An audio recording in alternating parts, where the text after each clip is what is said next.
US President Donald Trump reached a framework agreement between Perezida Trump yabashije rero kugera ku isinywa ry'amasezerano y'amahoro hagati y'u Rwanda na Repubulika Iharanira Demokarasi ya Kongo. Kuri iki kibazo rero cy'intambara ndende yo mu burasirazuba bwa Kongo twabashije kuba turi kumwe na Perezida Paul Kagame. Mr. President, very good to see you again, and thank you for joining Al Jazeera for this show. Mu bijyanye n'ikibazo no kubwerekeye rero Afurika, Bwana Perezida, ndanezerewe kongera kubabona kandi ndabashimira ko mwifatanyije natwe kuri iki kiganiro cya Al Jazeera. None rero turi hafi yo gushyira umukono ku masezerano akomeye hagati yanyu na DRC.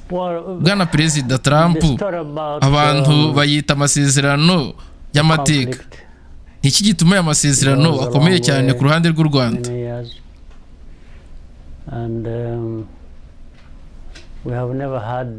Inkomoko y'iki kibazo cy'intambara ni ndende. Imara imyaka myinshi kandi nta na rimwe twigeze tugira ikimeze nk'iki. Aho haba hari ubushake, haba hari n'ubushobozi. Hari ubushake rero bwo ku rwego rwo hejuru ku buryo abakuru b'ibihugu byombi u Rwanda na DRC bahuriye n'umukuru w'igihugu cya Amerika ubwe kandi akita ku bibazo ku rwego rutigeze rubaho mbere. To resolve this problem has never been like this before, and then the basis on which it is being addressed is also interesting. It really touches elements that are fundamental if one wants to address uko byashyizwe mu murongo nabyo birashimishije. Conflict. Starting with understanding the root cause. Uko byashyizwe ku murongo nabyo birashishikaje bishingiye rero ku bintu by'ingenzi kugira ngo rero ushobore gukemura iki kibazo. Utangiriye ku gusobanurirwa imizi yacyo hanyuma ugashinga imizi ku ngingo eshatu zatanzwe: politike, umutekano n'ubukungu. Izo ni ingingo rero zirimo byose mu rwego rw'inyigisho. Ibisigaye ni uburyo bukorwa mu buryo ngiro aho akenshi ariho habonekera imbogamizi. What is different about this moment with President Trump's involvement in this administration? Ni iki gitandukanya iki gihe nuko Perezida Trump abigizemo uruhare ni ikihe? There are two different situations where hari ibintu bibiri bitandukanye.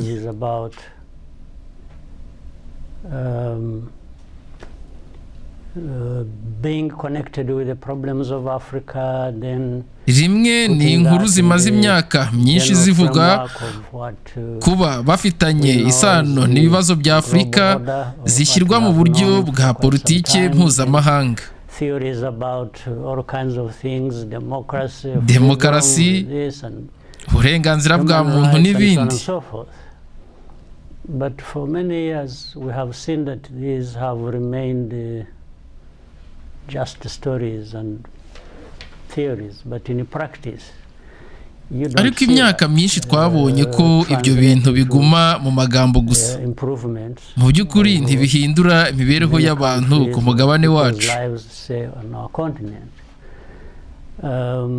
Then you have the other which focuses on some tangible things, if it is trade,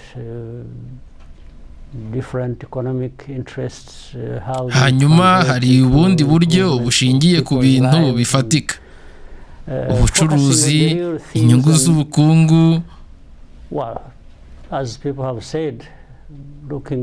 Nuko ibyo bihindura imibereho y'abantu. Ubwo buryo bwo kureba icyo utanga n'icyo ubona butuma ibintu bipimika mu buryo bworoshye. I think, in my personal opinion and experience from our own situation, Rwanda's or the regions. I prefer the latter. I find there are things you get out of that, but the other ones is just, in fact, sometimes the first one I mentioned, sometimes ku bw'inararibonye mfite rero ku Rwanda no ku karere nkunda ubwa kabiri. Uburyo bwa mbere bwo mu magambo rimwe na rimwe butuma habaho ibibazo bishya bisaba kuyakorera inganda zo kubicunga kandi bigakomeza imyaka n'imyaka. Look at what is happening on the ground, or if you are to ask people and their experiences, and they will tell you their situation has not, their lives have not changed. If anything, maybe they got worse. So I don't want to go too much into this because I understand also that the main responsibility is with ariko sinshaka guhera ku kuntu tubeshyera abandi nubwo bashobora kuba bafite uruhare. Hari igihe rero natwe ubwacu twirebera ntidukore inshingano zacu, bityo sinshaka guhora nshinja abandi. Find a way of doing what is meaningful to us. So I always don't want to put the blame on others. Maybe they carry the blame, sometimes a lot of it. But this blame is probably also invited by our absence in dealing with our affairs, in carrying our responsibilities the way we should. So absent all that, I think I don't want to blame anybody. Has President Trump now gotten into Africa? Is he into turning this situation both into economic gains for the U.S., but also, a peace notch for him? Ese noneho Perezida Trump yaba yaragarutse ku kibazo cya Afurika ashaka kubibyaza inyungu z'ubukungu kuri Amerika no kubona intsinzi mu kubaka amahoro? Got interested and invited us and other leaders who will be witnessing this and who have been niba ibi biri imbere ari urugero ndumva ariko bimeze. Kuba Perezida Trump ubwe yitabiriye akabyitaho agatumira twe n'abandi bayobozi barimo kubikurikirana biri mu byamuha ishimwe. I want to focus on areas where I think we can have progress and that can address the outstanding problems that we face today. Hari ibindi rero byinshi bavuga kuri we bifite ishingiro cyangwa bitarifite, ariko nge nifuza kwibanda ku bintu bishobora kudufasha gutera intambwe no gukemura ibibazo biri imbere yacu. Undi mukinnyi ukomeye ni Qatar. Harimo inzira ebyiri iya Leta Zunze Ubumwe za Amerika yibanda ku birebana na diplomasi hagati y'ibihugu, naho Qatar ikibanda mu biganiro byo mu gihugu imbere. Ibyo bikorana bite kuko ni ikintu kidakunze kuboneka? Mu by'ukuri twabashije kubitandukanya neza.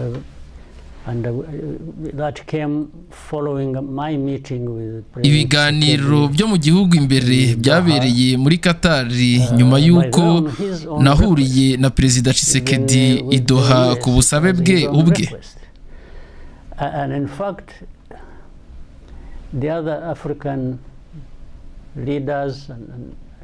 No muri Washington ni ubwe rero wabyivugiye bwa mbere. Naho abandi bayobozi ba Afurika batugayaga bavuga ko u Rwanda rwataye inzira za Afurika rugahungira i Doha cyangwa i Washington, nyamara niwe Perezida Tshisekedi ubwe wabyisabiye ubwa mbere. But the hope for him was he would be able to manipulate either the process in Qatar or the process in Washington DC in his favor. Ikibwiriza cye rero cyari uko yabashaga gukoresha imwe muri izo nzira ku nyungu ze, yibwira ko DRC ikomeye kandi ari nini ku buryo isi yose yishaka, maze akagura cyangwa akayobya inzira kugira ngo abone ibyo ashaka. and manipulating people to get the results he wanted. So, but when it came to us, and we were invited to participate either in Doha and ariko ku ruhande rwacu aho twatumirwaga hose yaba Doha cyangwa se Washington twagiye twitabira and the fundamental issues that must be addressed if we are to look at the root causes. So that's how we ended up having FCM 23. ariko tukabwira abantu ibitekerezo byacu ibintu by'ukuri twabonaga ni ibibazo rero by'ingenzi bigomba gukemurirwa niba tugomba kugera ku mpamvu shingiro z'iki kibazo. nuko rero byaje kugenda bituma AFCM 23 ibidoha iganira na leta ya Congo, naho hano muri Washington DC ivugana n'u Rwanda, ariko no mu rwego rero rw'akarere niyo mpamvu abo bakuru b'ibihugu batumiwe ngo babihamye. So Doha very important.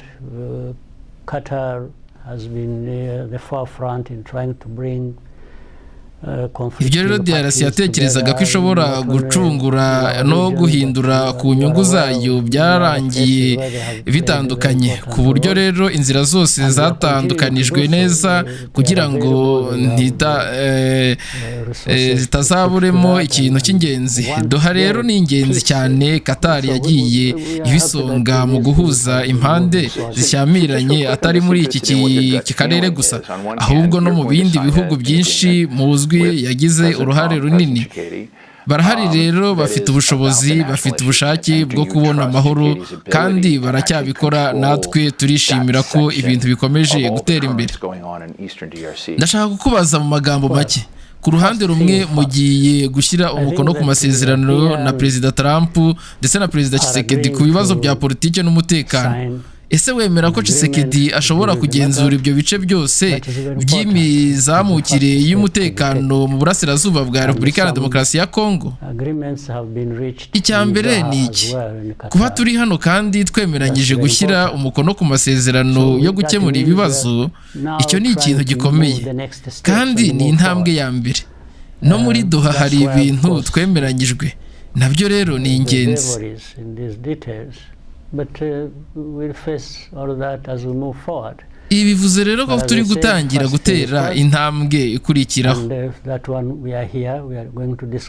Ni naho rero usanga Sekibi iba mu bintu byihariye, ariko tuzabicamo uko bigenda. Ntabwo rero twiganda intambwe ya mbere ni ugutangira kuganira, kandi turahari, kandi rero turashyira umukono ku masezerano.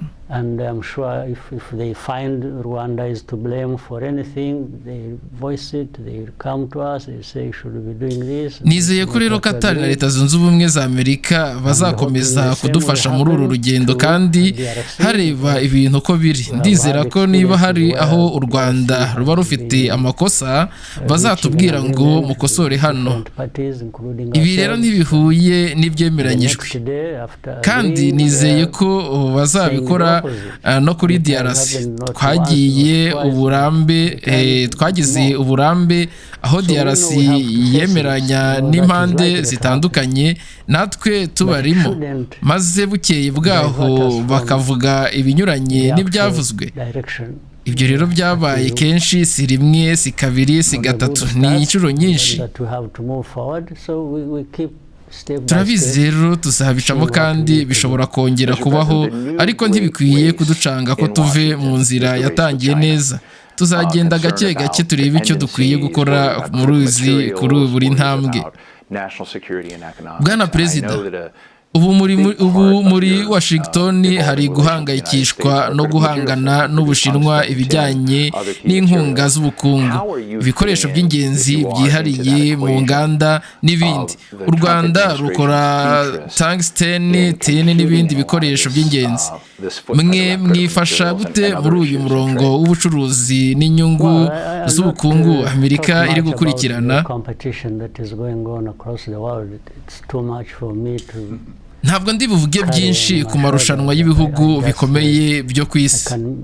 Ni ibintu rero binini cyane kuri njye kugira ngo mbe nabitwara ku bitugu. Nshobora rero kubikorera isesengura, ariko si byo nashyiraho umwanya wanjye mwinshi.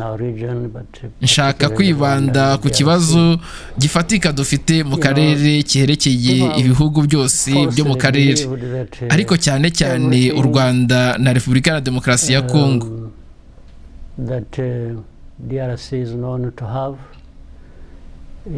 Hari abantu rero bumvaga ko buri kintu cyose DRC ifite kiboneka gusa muri Kongo, ahandi hose ntacyo. Iyo uvuze amabuye y'agaciro yo mu Rwanda kandi koko habayo, baravuga ngo oya, si ay'u Rwanda ni ayo muri Repubulika ya Demokarasi ya Kongo.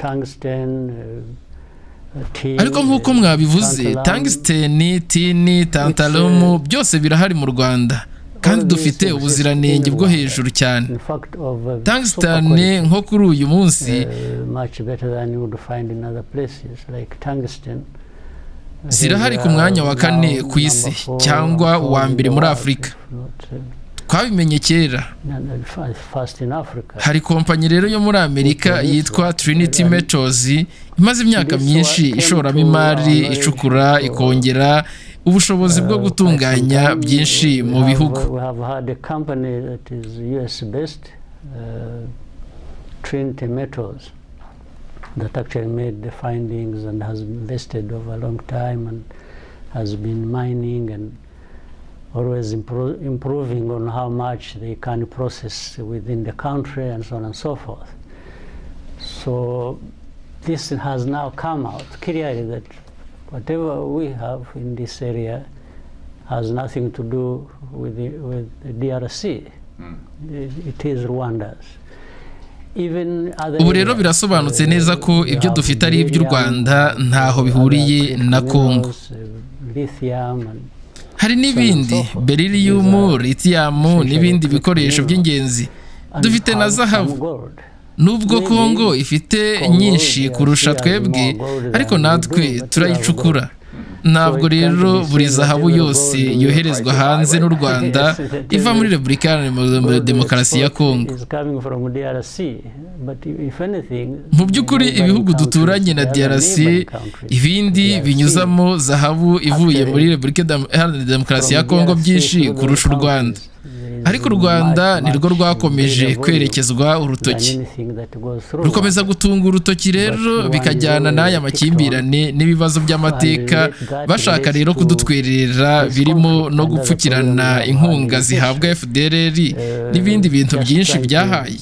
Play blame game against Rwanda and then cover up everything else that goes on under that, like even support for FDLR and many things that happen. But this includes some international players. When we are talking about this, we don't just mean Burundi, Uganda, or whatever. No, we mean these big countries.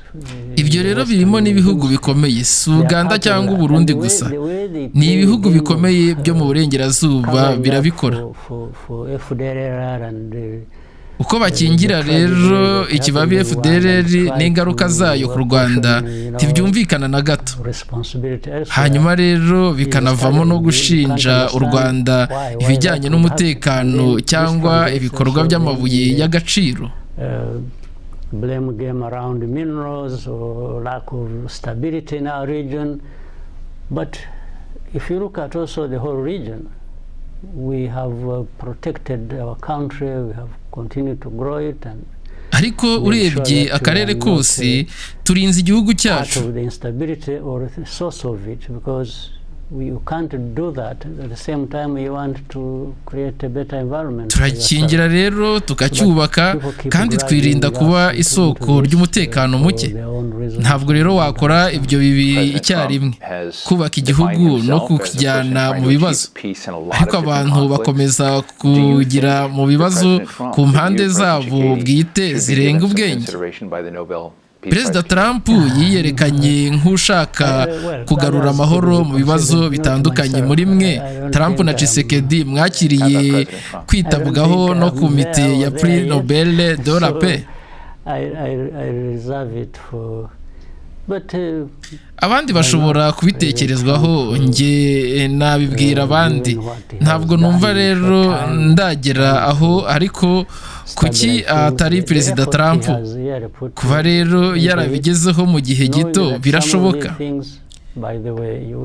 Ntiwashobora rero kubona ibisubizo by'ibibazo bikomeye uri wenyine. Niyo waba ufite imbaraga nk'iza Leta Zunze Ubumwe za Amerika cyangwa perezida wayo, ntushobora kugera ku bisubizo wenyine. Niyo mpamvu navuze ko rimwe na rimwe ibitagenda neza tubyiyitirira natwe ubwacu.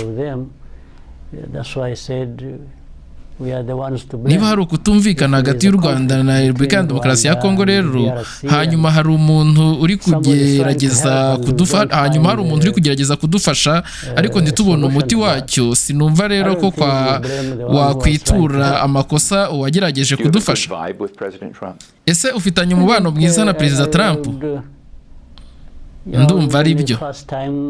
Uretse no ku nshuro ye ya mbere ayobora igihugu, no kuri iyi nshuro ndumva nkunda abantu bashaka kubona ibisubizo, abantu bakora, abantu batirirwa mu magambo gusa.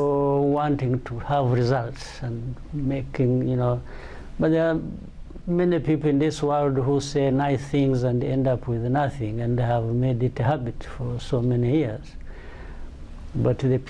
Hari abantu rero benshi ku isi bavuga amagambo meza ariko bikarangira nta n'umwe ubivamo, kandi babigize umuco imyaka myinshi. Ariko abantu bamwe nubwo bakumva uvuga ibyo batabashije gukora, nibura ujya ubona ko mu buryo ngiro haba gutanga umusaruro.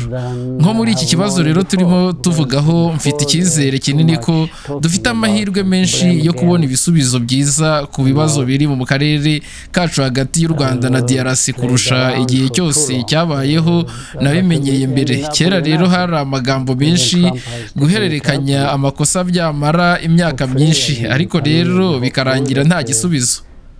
Ubu Perezida rero Trump yabereyeho, kandi nibura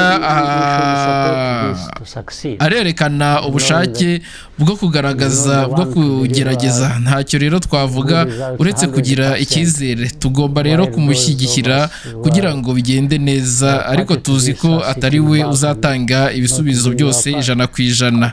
Mu gihe natwe rero ababifitemo ibibazo twaba twicaye ntacyo dukora. Bwana Perezida Kagame, murakoze cyane kuganira natwe kuri Al Jazeera. Ni iby'agaciro, ndabashimiye.